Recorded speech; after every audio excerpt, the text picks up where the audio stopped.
The morning mist clung low to the ground, curling around the skeletal birch trees that lined the Russian road like ghostly sentinels.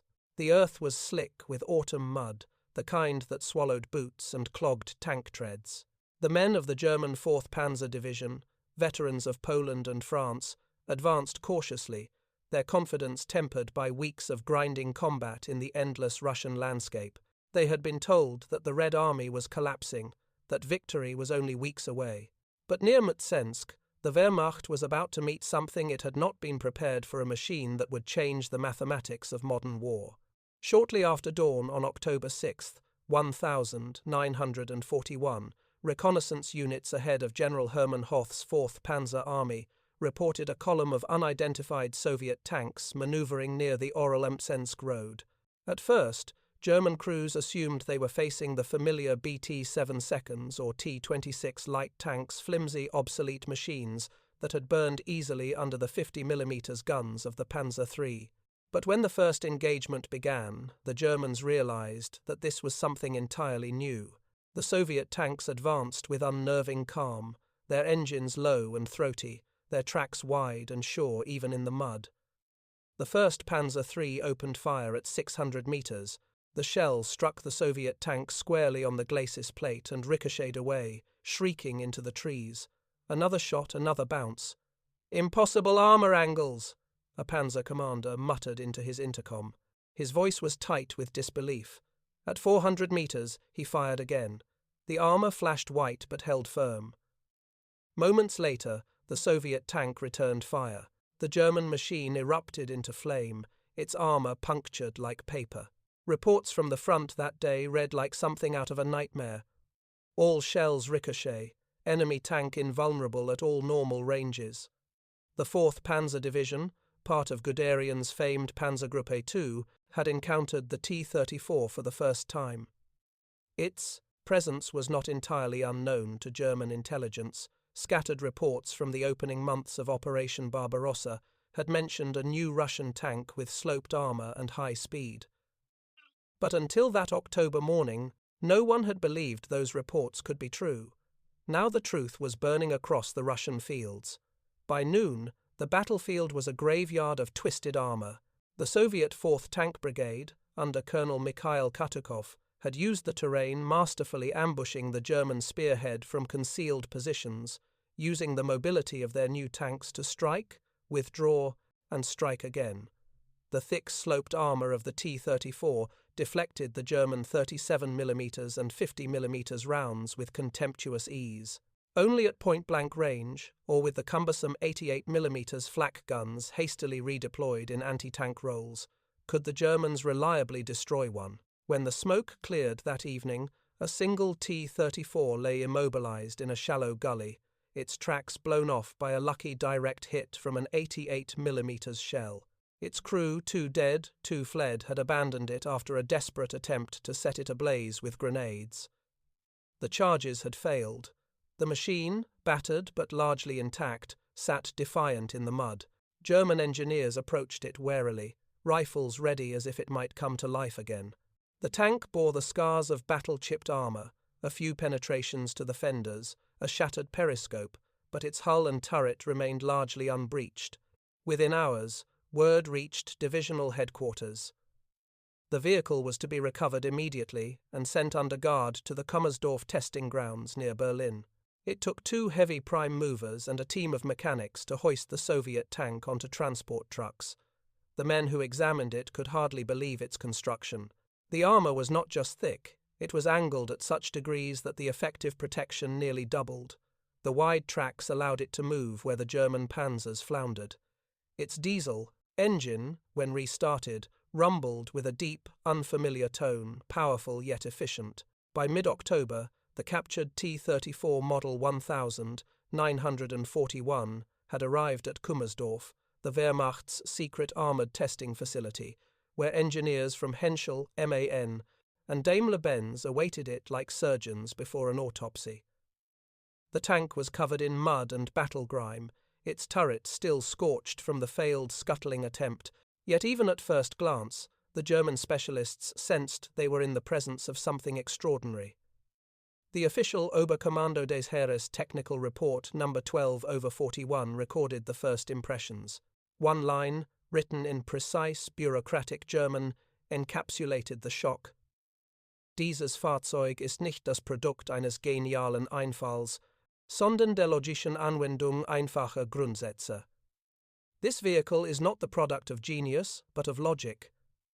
The observation was attributed to Major General Fritz Fichtner, chief of the German Army's Armoured Troops Office. In those early weeks, as the tank was carefully examined, a quiet unease settled among the engineers. They prided themselves on precision, tight tolerances, polished surfaces, the artistry of machinecraft. The T-34 defied those values. Its weld seams were rough, uneven, the casting of the turret showed imperfections, the interior was cramped and crude, yet everything worked, every part existed for a reason. The Germans found no unnecessary components, no elaborate systems to polish away friction or noise. The Soviets had built a machine that favored purpose over perfection, and it terrified them. At Kummersdorf, the engineers began disassembly. Armor thickness measurements confirmed the field reports. The sloped glacis plate, 45 mm thick at a 60-degree angle, provided protection equivalent to nearly 90 mm of vertical steel. The Germans were astonished. None of their tanks, not even the Panzer IV, approached this balance of weight and protection. The hull, they noted, was welded from rolled homogeneous armor plates of remarkably consistent hardness. The metal was not exotic medium carbon steel hardened by simple quenching, but its arrangement was brilliant. The V2 diesel engine drew particular attention. It was an aluminum block 12-cylinder design, producing 500 horsepower at 1,800 revolutions per minute. Yet it weighed just 750 kilograms, half the mass of comparable German gasoline engines. Its fuel efficiency allowed the T-34 to range nearly 300 kilometers on internal fuel, twice that of a Panzer IV. "They are burning diesel, not gasoline," one engineer remarked in disbelief. "They can drive through a fire and not explode." What disturbed the Germans most was how simple the tank was to maintain. The suspension used Christie coil springs, rugged and easy to repair in the field. The wide tracks prevented bogging down in Russia's endless mud. The gearbox, though primitive, could be repaired with basic tools. The Soviets had built a tank that could be assembled, operated, and repaired by men with minimal training. Daimler-Benz's chief engineer, Karl Rabe, summed up the collective astonishment during an internal conference later that year. "It looks built by blacksmiths, yet it performs like a machine from the future." That line would echo across German industry in the months that followed. The T-34 forced a complete reassessment of armored design philosophy. Precision engineering, once the pride of German industry, was now a handicap in a total war, where speed of production mattered more than aesthetic perfection. At Kummersdorf, the captured tank stood on its test pad under floodlights, its green paint chipped and scarred but still defiant. Engineers crawled over it with notebooks and calipers, measuring angles, testing armor hardness, studying the layout of its simple optical sight and shortwave radio. What they saw was not an accident of Soviet design, but a deliberate philosophy, a machine built for mass production and brutal endurance.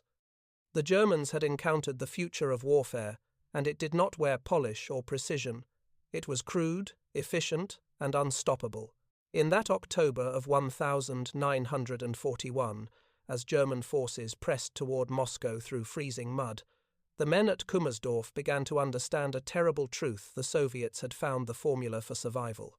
The T-34 was not a masterpiece of engineering, it was a masterpiece of necessity, and for the first time since the war began, the German engineers were afraid.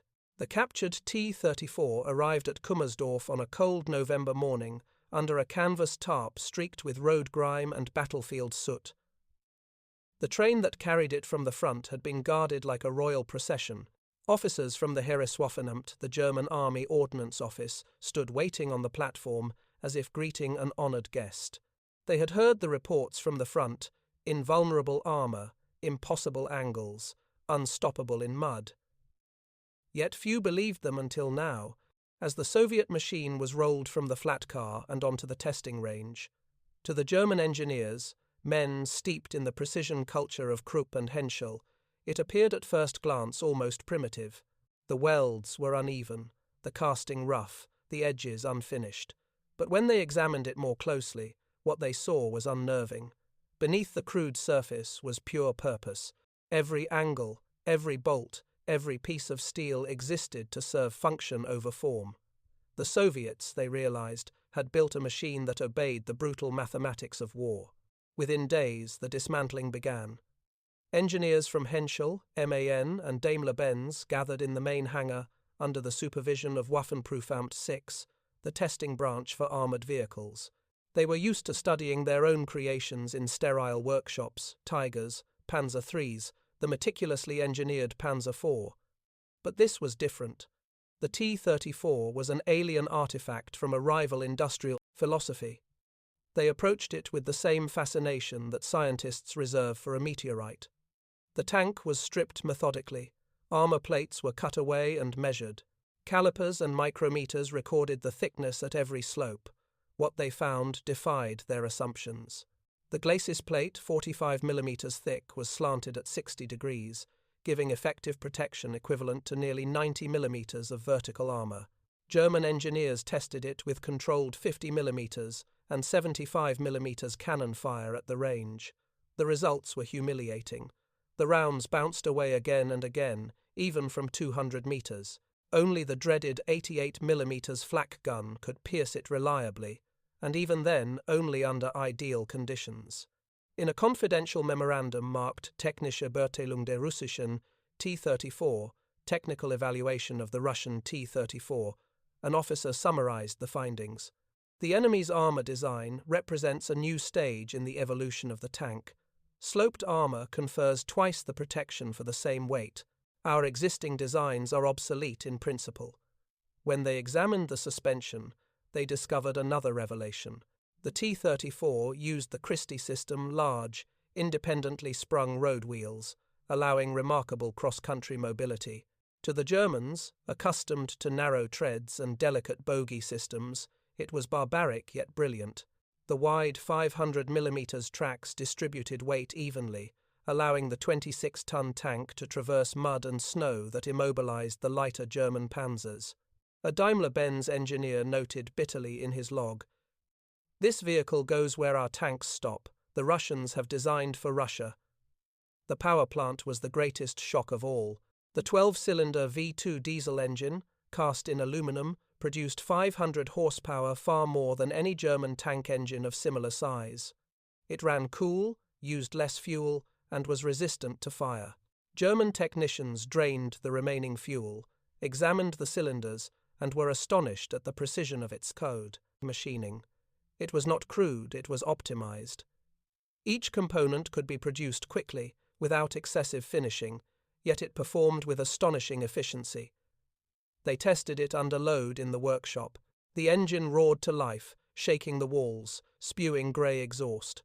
It had been battered in battle, run for hundreds of hours, and yet it started instantly. A miracle of metallurgy, one MAN engineer murmured.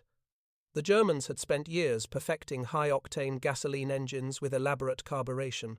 The Soviets had chosen the opposite path: rugged simplicity, minimal maintenance, reliability over refinement. By late November, Kummersdorf's report to Berlin painted a grim picture. Major General Fichtner, who had overseen the evaluation, summarized it in one unforgettable line: "It is not the product of genius, but of logic." That phrase circulated through every armored design bureau in Germany. Logic, not genius. The Soviets had dispensed with the ornamental complexity that German engineers considered the hallmark of excellence.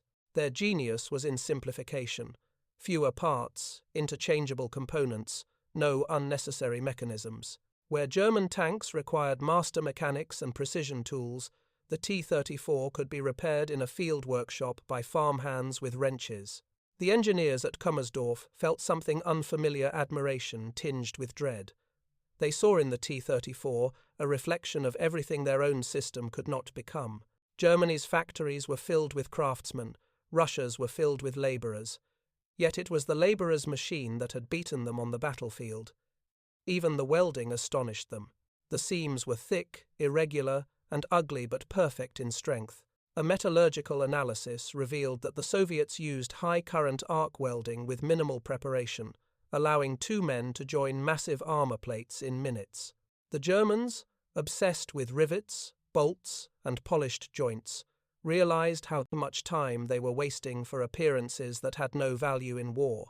On the proving ground, the repaired T-34 was driven under its own power.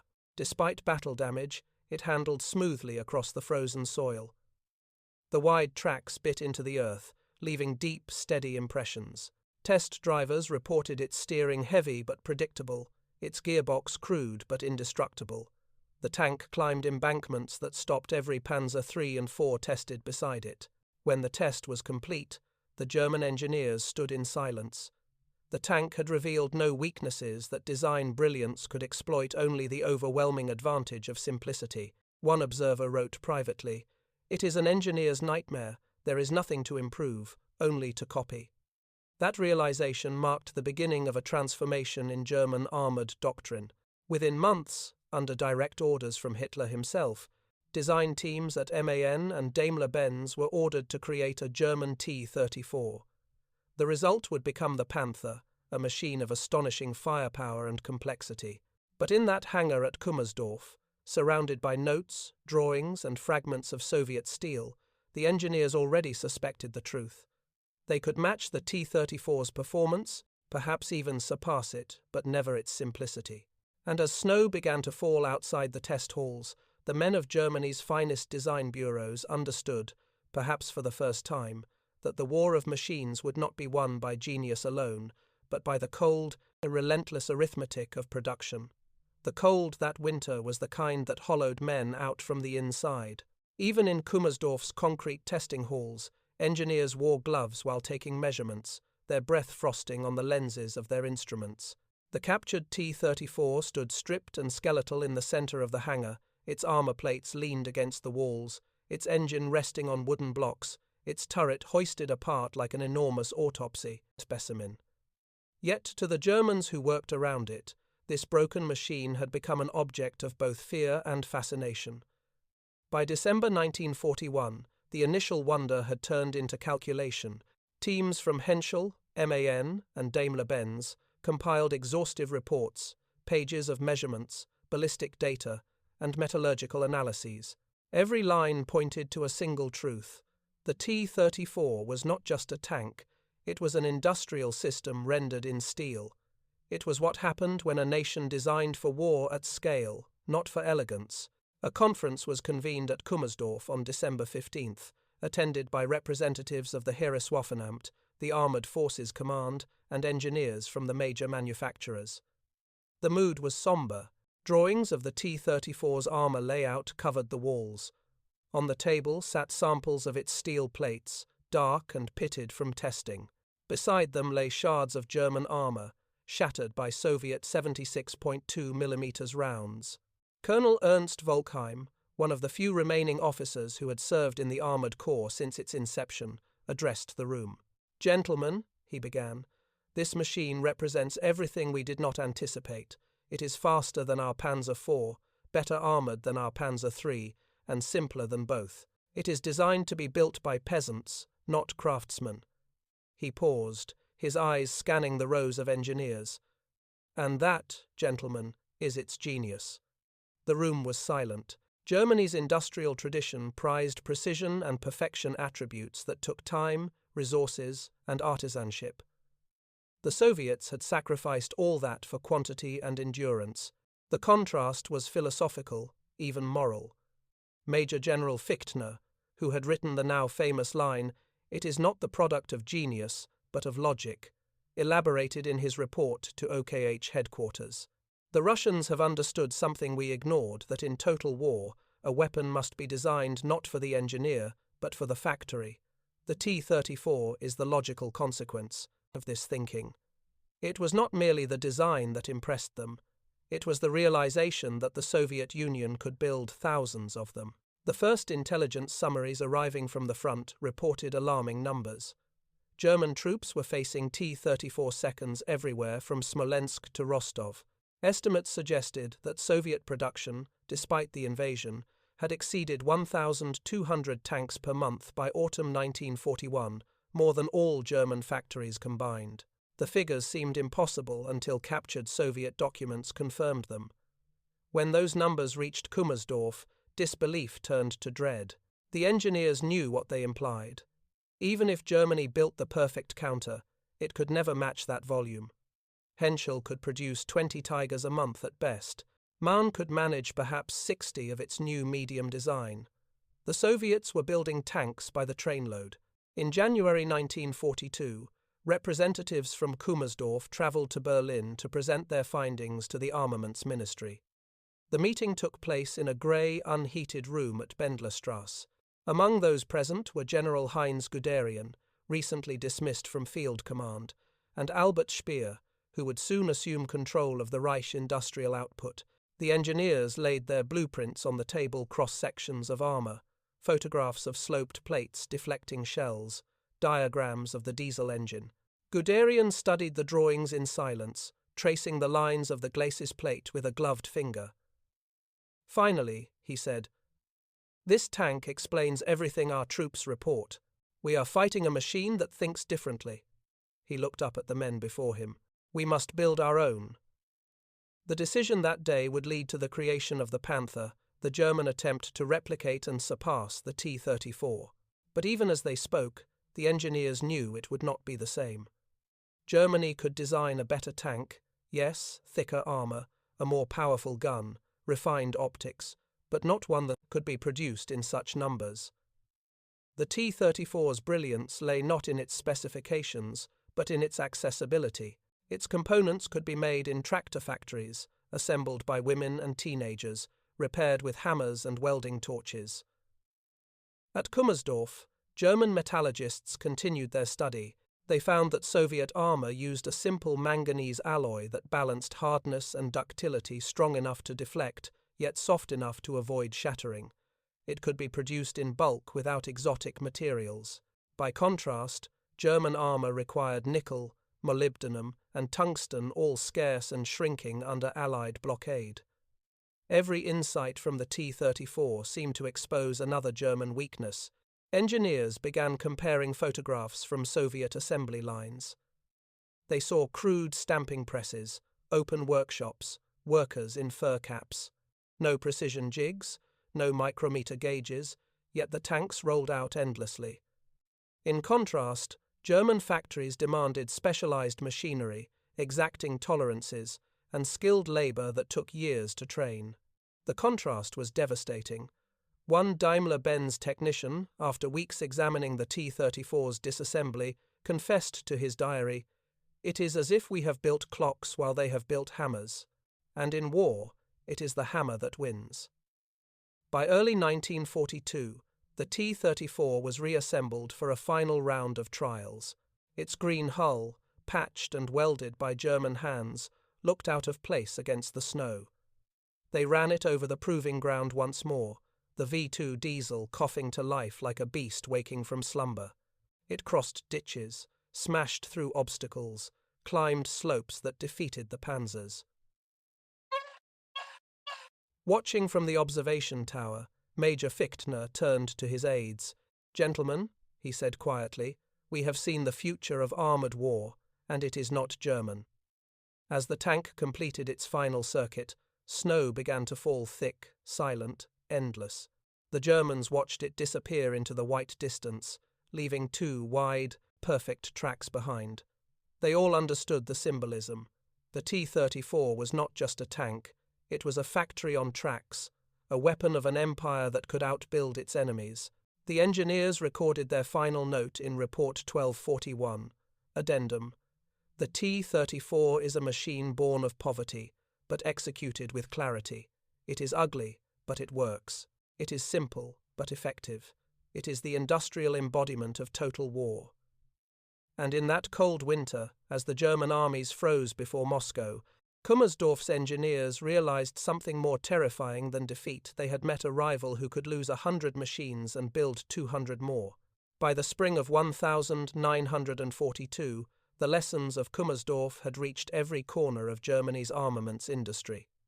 The T-34's ghost haunted the drawing boards of Henschel, MAN, and Daimler-Benz. What had begun as technical curiosity now became an obsession: build a German answer to the Soviet tank. The order came from the highest level Hitler himself, who, after reading the Kummersdorf report and inspecting the captured T-34 at Rastenburg, reportedly said, "This is the tank we should have built from the beginning." In the months that followed, design teams worked feverishly under the code name Panzer Kampfwagen V, the Panther Project. 2 firms were selected to compete, MAN in Nuremberg and Daimler-Benz in Berlin-Marienfelde. Both were instructed to create a tank matching the T-34 inches speed and maneuverability, but superior in firepower and armor. The deadline was impossibly short. War had no patience for perfection. At MAN's design office in Nuremberg, engineers gathered around the T-34 blueprints taken from Kummersdorf. The lead designer, Dr. Fichtner's protégé Otto Blum, pointed to the sloped armor layout pinned to the wall. "This is the geometry that changes everything," he said. "Our armor must not just be thicker, it must be angled. Every degree doubles survival." His team sketched a new hull sharply. Sloped front plates, a low silhouette, interleaved road wheels for stability. But as they worked, a tension emerged. How much of the Soviet logic could they copy without betraying their own engineering philosophy? German tradition demanded precision machining, complex suspension, fine tolerances. The Soviets had built a weapon that tolerated error. Germany's factories could not. At Daimler-Benz, the engineers took a different approach. Their prototype resembled the T-34 more directly: simple lines, a diesel engine, even the distinctive sloped turret. To some, it was too Russian in character. A heated argument erupted during a technical conference in May 1942, when a Henschel representative dismissed it as Bolshevik imitation. But the truth was unavoidable. Germany was now forced to imitate what it once mocked. Meanwhile, the front lines cried out for solutions. Reports from Army Group South spoke of tank battles near Kharkov, where entire panzer battalions had been outmatched by formations of T-34 seconds. Panzer III crews were reduced to stalking tactics, ambushes from the flanks, coordinated fire from multiple vehicles, or desperate reliance on 88mm anti-aircraft guns. The myth of German armoured superiority was crumbling in the mud of the Eastern Front. The Armaments Ministry pressured both companies to accelerate. Speer, newly appointed as Minister of Armaments in February 1942, understood the stakes. "We must learn to build like the Russians," he told his staff. "Simpler, faster, cheaper, even if it offends our engineers." His words landed like an insult to men raised on the gospel of precision. But Speer was right. Germany's war machine was over-engineered for a conflict that had become one of attrition. At MAN's testing grounds near Nuremberg, the prototype known as Versuchsfahrzeug 5-1 rolled out in September 1942. It was an imposing machine, 45 tons, a 75mm KUK 42 litres, 70 gun, and sloped armour echoing the T-34's deflective design. On paper, it was superior in every measurable way. Yet even during testing, the contradictions of German engineering emerged. The suspension was complex, requiring thousands of parts. The transmission overheated after extended runs. The gearbox, built to microscopic tolerances, seized in dust and cold. When a team from Kummersdorf came to observe, one of the original T-34 evaluators shook his head. "We have built a masterpiece that cannot be mass-produced," he muttered. The Russians would laugh. At the same time, intelligence reports confirmed what German designers feared most: the Soviets were not standing still. By late 1942, a new variant, the T-34, 76 Model 1942, had appeared with improved armor casting and simplified production techniques. In some factories, a completed tank rolled off the line every 40 minutes. At Stalingrad, entire tank hulls were welded together while German bombers flew overhead. Even as the Red Army lost thousands of machines, more came forward like waves. In Berlin, a quiet despair settled among the technical community. They knew the numbers game could not be won. Daimler-Benz's prototype was rejected in favor of Mann's Panther, a technically brilliant but mechanically delicate design. It would not enter full production until mid-1943, by which time the Eastern Front had turned irreversibly. Still, the lessons of Kummersdorf were etched into every line of the Panther's silhouette: the sloped armor, the wide tracks, the emphasis on diesel-like torque, all owed their origin to that captured T-34 near Mtsensk. Yet where the Soviet machine embodied pragmatism, the German response reflected perfectionism. Each Panther required 150,000 labor hours to complete. A T-34 needed fewer than 20,000. The difference between the two was the difference between industrial philosophies, one driven by craftsmanship, the other by survival. That autumn, as the first Panthers prepared for testing, an engineer at MAN wrote privately to a Plastings, a colleague at Henschel, "We have created a superior tank that will win battles, but they have created a tank that will win the war." Back at Kummersdorf, the captured T-34 was still being used for ballistic trials. Its hull was now pitted with hundreds of impact marks, yet it refused to die. German shells cratered its surface but rarely penetrated. In one final report filed that December, the test officer added a handwritten note. "It continues to astonish. Built by peasants, maintained by boys, but impervious to all we send against it." In the end, imitation brought admiration, but not parity. The T-34 had done more than inspire a new generation of tanks. It had forced Germany to confront its own industrial limits. In the furnace of total war, the elegant lost to the efficient, the meticulous to the massive. The engineers who once disassembled the Soviet machine at Kummersdorf now understood the bitter truth behind their own genius. They could build the finest tank in the world, but they could never build enough of them.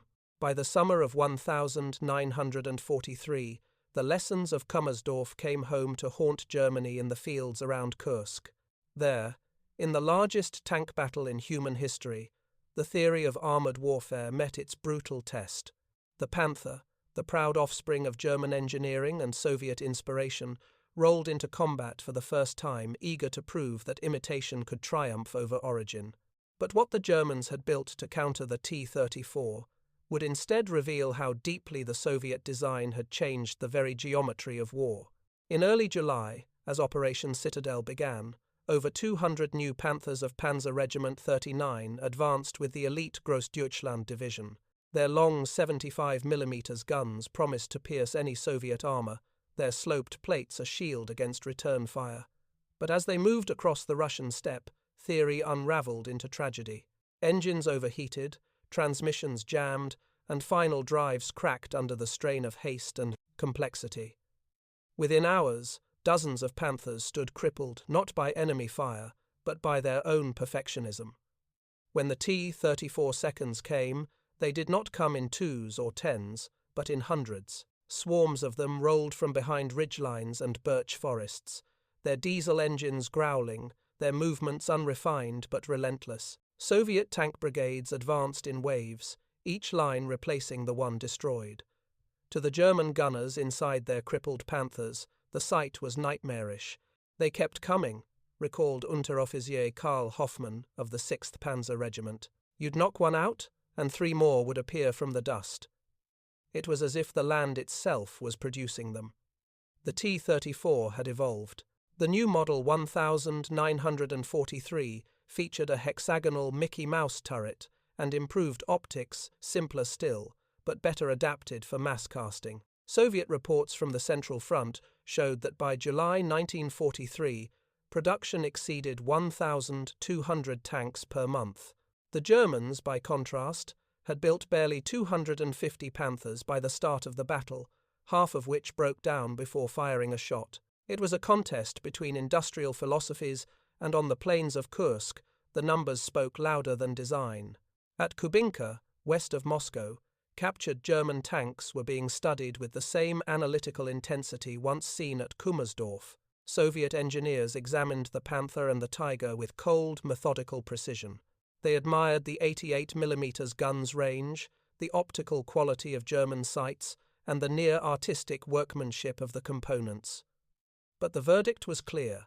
"These are machines of craftsmen," wrote Colonel Mikhail Galkin in the evaluation report for the People's Commissariat of Armaments. "We build machines of workers. Ours can be repaired by peasants under fire, theirs cannot."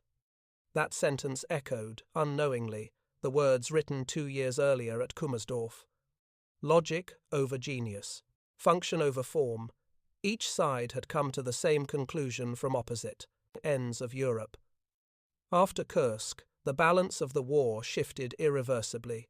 The Wehrmacht's tank arm, the pride of Germany, was being outproduced at a rate of 6-1.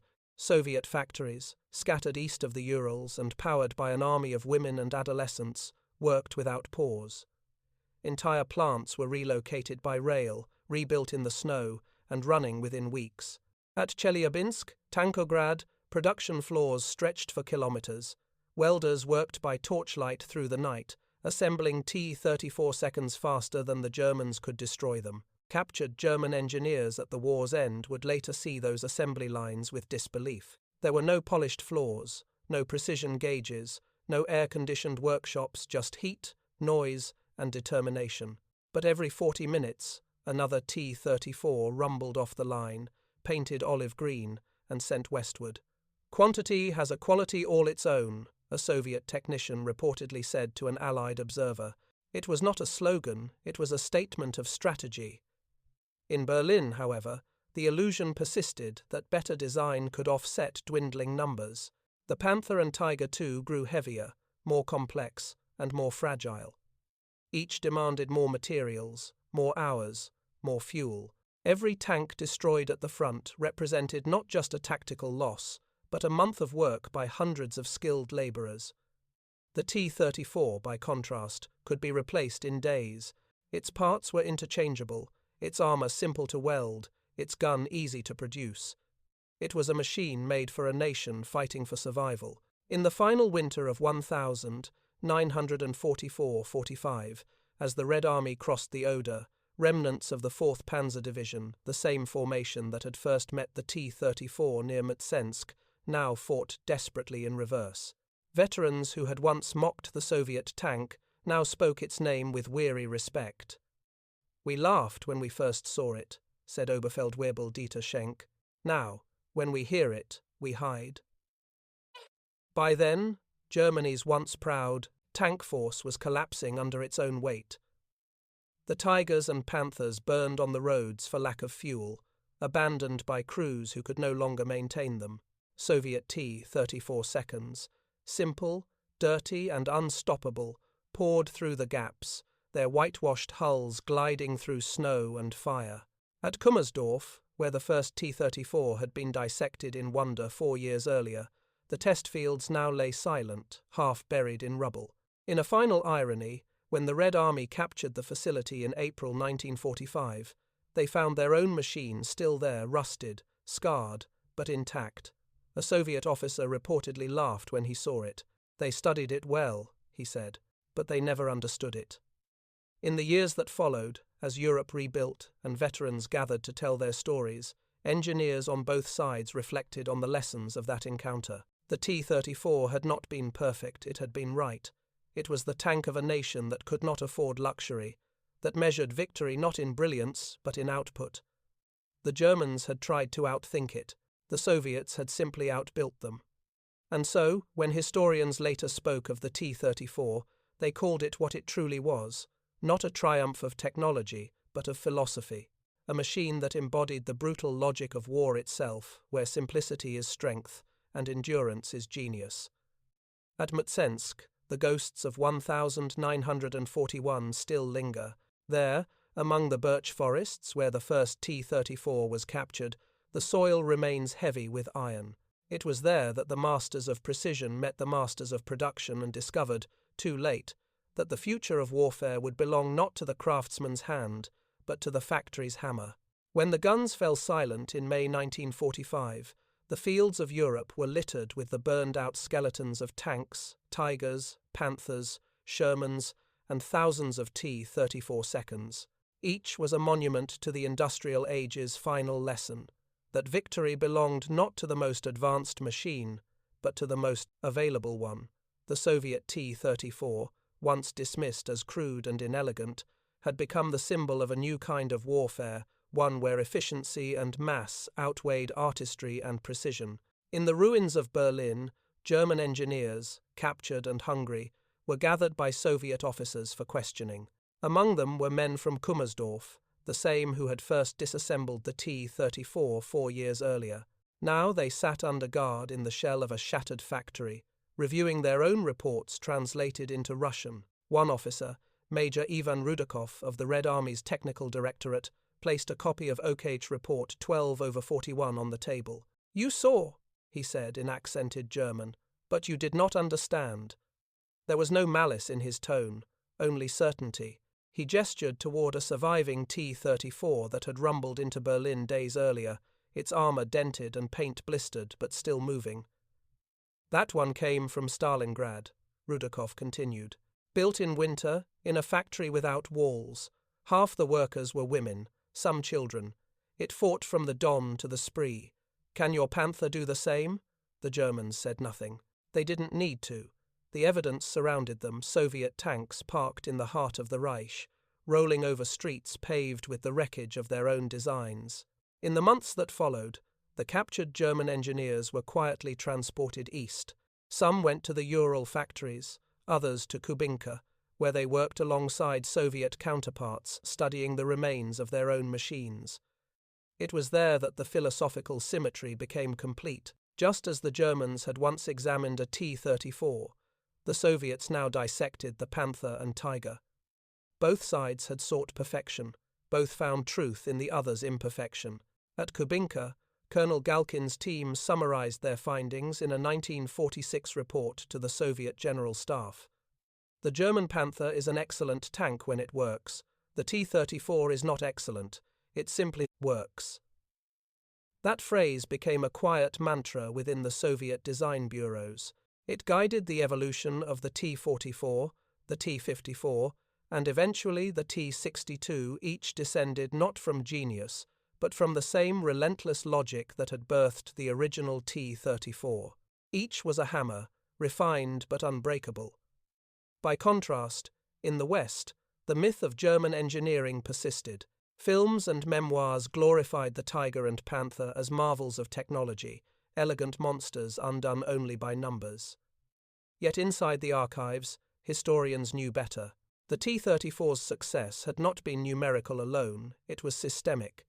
It was the first tank designed as an industrial organism, its production, logistics, and battlefield repair all functioning as extensions of a single idea: build something that any worker could understand and every soldier could trust. In 1965, at a conference on armored warfare in Moscow, surviving German and Soviet engineers met for the first time since the war. Among them was Dr. Otto Blum, formerly of MAN, who had helped design the Panther. Opposite him sat Colonel Alexei Rybalko, who had commanded T-34 brigades from Kursk to Berlin. When the moderator asked about lessons learned, Blum paused before answering. "We sought to perfect the machine," he said softly. "They sought to perfect the process. We lost because theirs could endure what ours could not." Rybalko smiled faintly. "War is not about perfection," he replied. "It is about persistence." The audience applauded quietly. Both men understood that the T-34 had changed not only warfare, but the very nature of engineering. It had proven that simplicity, when married to scale, was a weapon more powerful than innovation itself. By the 1980 seconds, at the Kubinka Tank Museum, the original T-34 model 1941 from Mtsensk, the very tank captured and tested at Kummersdorf, stood restored in a corner hall. The paint had been carefully reapplied in its early war green, the dents left visible as scars of history. A small placard beneath it bore an inscription translated from a post-war German diary. "We studied it, copied it, and feared it. In the end, it taught us the one lesson we could not learn, that simplicity is invincible." Visitors to Kubinka noticed the juxtaposition.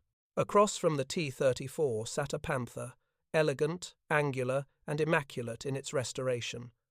Between them lay only a few meters of space, the distance between two philosophies of war.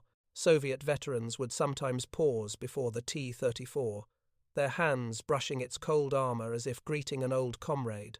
They would tell their grandchildren that this machine, not the generals or the guns, had saved their country.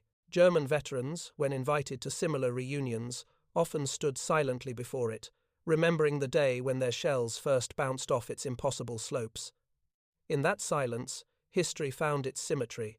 The T-34 had begun as an answer to crisis, a desperate weapon forged in fear of annihilation. Yet, in its raw efficiency, it redefined how nations thought about war and industry alike. It was not the fastest, nor the heaviest, nor the most advanced, but it was the most rational, the distillation of everything war demanded from men and machines. The Germans had once called it primitive. The Soviets had called it necessary. The world, looking back, would call it inevitable. And so the captured T-34 of Mtsensk, the tank that stunned the engineers of Kummersdorf and reshaped the doctrine of an empire, became something greater than a weapon. It became a mirror reflecting both the arrogance of precision and the triumph of logic. Because in the end, Major General Fichtner had been right. It was not the product of genius, it was the product of truth. Long after the smoke of war faded, the T-34's legacy did not rest in museums or memorials. It lived on in blueprints, in factories, and in the doctrines of armies across the world.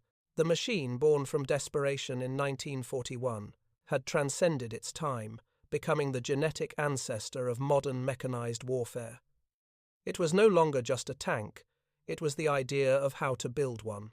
In 1942, when Stalin ordered the evacuation of Soviet industry east of the Urals, thousands of workers arrived at the frozen valley of Nizhny Tagil. There, in the skeletal frames of new factories, the T-34 was reborn as the product of a war economy unlike any other. Workers slept beside the assembly lines. Locomotives brought steel one day and left with tanks the next. Everything, design, production, and deployment, was synchronized with brutal efficiency. The Germans at Kummersdorf had seen its genius in microcosm, but here it existed in full scale. Ural Vagonzavod, the tank city, became the beating heart of Soviet mechanization. Within months, output rose from dozens to hundreds per week. No machine tools were idle, no hand unused. When parts were short, improvisation filled the gap. A fender might come from scrap metal, an engine block from recycled aircraft aluminum. What mattered was that the tank moved. It was here that the T-34 became immortal. When later historians coined the term industrial warfare, they were describing this place where the human will to produce overwhelmed the boundaries of engineering. By war's end, 57,000 tons 34 seconds had rolled off the line, a number greater than the total tanks produced by Germany in the entire war. After 1945, the T-34 crossed borders as the new symbol of Soviet influence. It became the armored face of the Cold War, from the Korean peninsula to the deserts of Sinai, from Hungarian streets in 1956 to Vietnamese jungles 2 decades later. The same steel silhouette appeared again and again, angular, rugged, and timeless. No tank in history fought in more countries, under more flags, or against more enemies. The Western analysts who encountered it in these new wars were astonished to find the same machine that had terrified the Wehrmacht still alive and effective. At the U.S. Army's Aberdeen Proving Ground in 1951, American engineers disassembled a captured T-34, 85. Their report read with the same tone of admiration and unease found in Kummersdorf's 1941 documents. Design priorities emphasize production simplicity and field maintenance. The vehicle is crude by American standards, yet remarkably durable. It is a weapon of the factory, not the laboratory. For the Soviets, that was the point. The T-34 had created a design lineage practical, scalable, ruthless in purpose that defined their future tanks. The T-54, T-55, and eventually the T-72 all followed the same philosophy. Low silhouette, wide tracks, easy repair, overwhelming numbers. Each generation was a refinement of the same principle. The lineage continued even into the T-90 of modern Russia, a direct descendant in form and spirit. In the decades after the war, the T-34 became more than a machine. It became a national myth. In Soviet films, it was the hero's chariot. In propaganda posters, it symbolized industrial triumph over fascist precision. Yet beneath the mythology was truth. It had been the one weapon that turned the tide, not through brilliance of invention, but through discipline of purpose.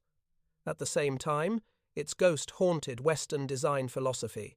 The American M26 Pershing, the British Centurion, and later the M48 Patton all bore traces of the T-34's influence. The idea of sloped armor, of internal fuel protection, of simplified drivetrains, all flowed from lessons learned at Kummersdorf and on the steppes of Russia.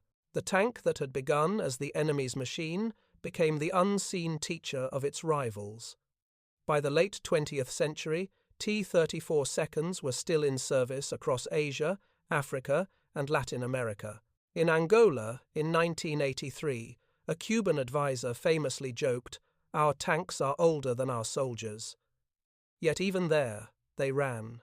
The same diesel engines that had powered through snow in 1941 now roared across savannas, proving that functional logic endures where aesthetics decay. In 1981, at Kubinka, veterans and engineers gathered to mark the T-34's 40th anniversary. Among them was an elderly German visitor, once an engineer at Kummersdorf. He approached the preserved Model 1941 and ran his hand along its sloped armor. Reporters asked him what he thought after 40 years.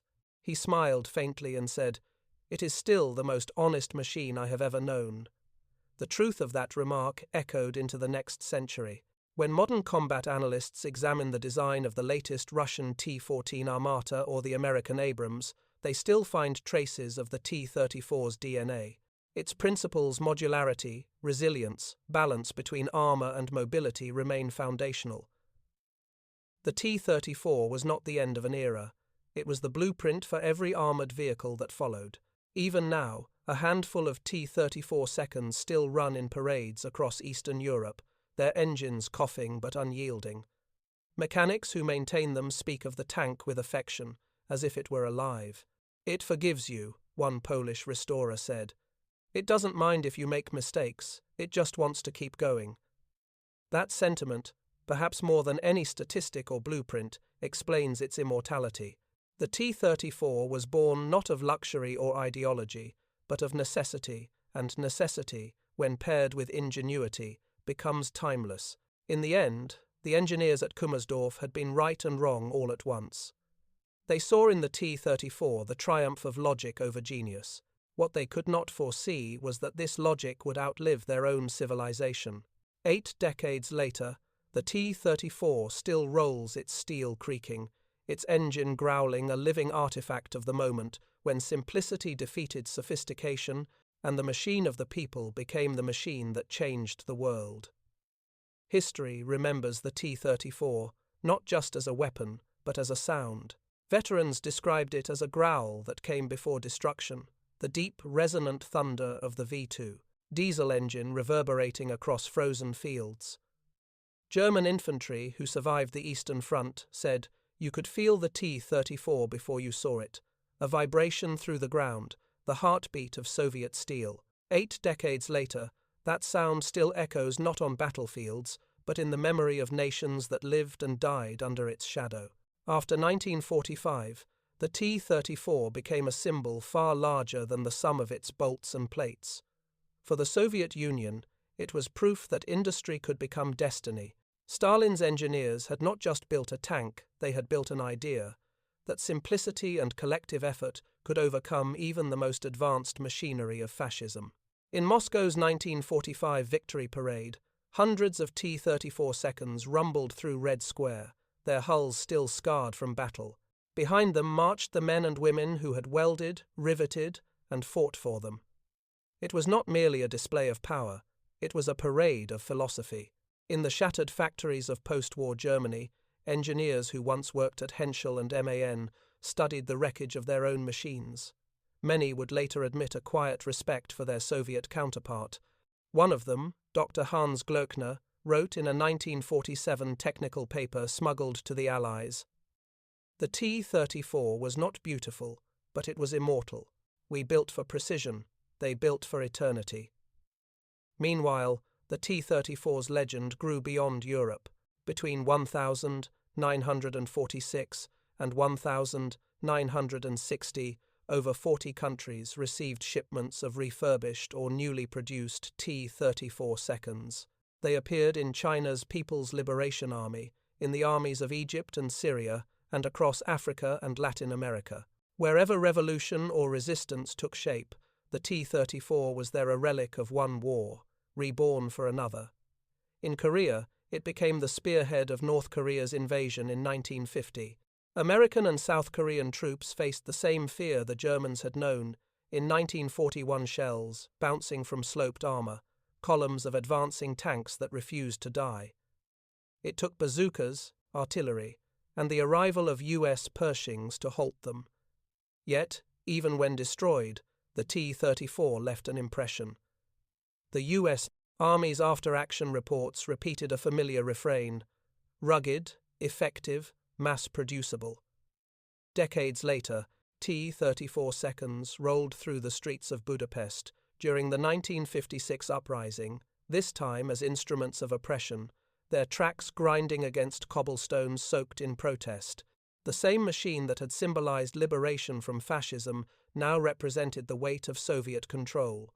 To the Hungarians who faced them with Molotov cocktails, the T-34 was no longer a hero's machine, but an iron reminder that power, once created, obeys no ideology.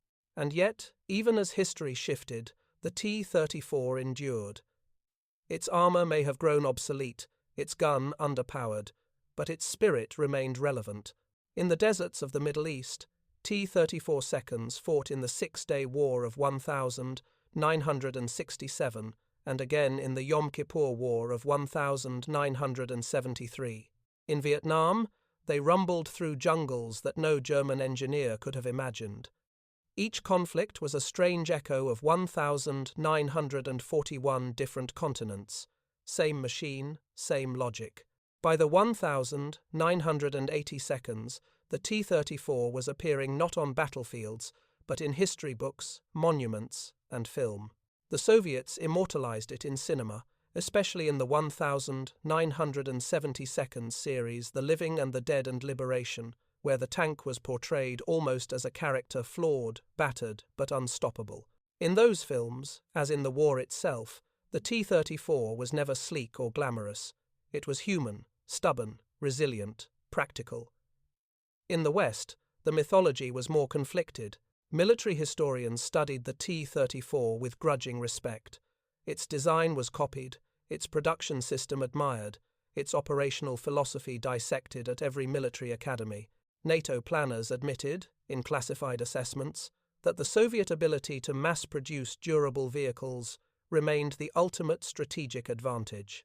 The lesson was clear: technology mattered, but logistics won wars. When the Soviet Union collapsed in 1991, thousands of T-34 seconds still sat in depots across Eastern Europe, covered in dust but ready to run. Many were sold to museums, others to private collectors. A few were reactivated for ceremonial duty. In Russia, every May 9th, one or two would lead the Victory Day parade, their engines coughing to life as if waking from a long sleep. Crowds would cheer not for the tank itself, but for what it symbolized: endurance through simplicity. And yet, the T-34's legacy was not purely nostalgia. Its philosophy still influenced how nations approached design. The principles it embodied, modularity, field repairability, tolerance for human error, became cornerstones of military engineering. The T-34 had taught the world that elegance is the enemy of survival, and that a weapon's beauty lies in its purpose, not its polish. In 2025, a T-34 still sits in Kubinka, its faded paint chipped, its armor scarred. Visitors from around the world stand before it in reverent silence. Some see a relic, others a warning. On a small plaque beside it, engraved in both Russian and German, are the words of Major General Fichtner from his 1941 report. It is not the product of genius, but of logic, and beneath it, in a later Soviet hand, a single edition, and logic does not age. The T-34 remains, the machine that taught humanity what industrial war truly meant, not the triumph of brilliance, but the victory of endurance. Its thunder no longer shakes the earth, but its echo still vibrates, in every factory, every doctrine, every engineer's sketch that values reliability over perfection. In the end, the T-34 was more than steel and fire. It was a philosophy cast in iron, welded by necessity, and driven by the simplest of human convictions that survival is its own form of genius,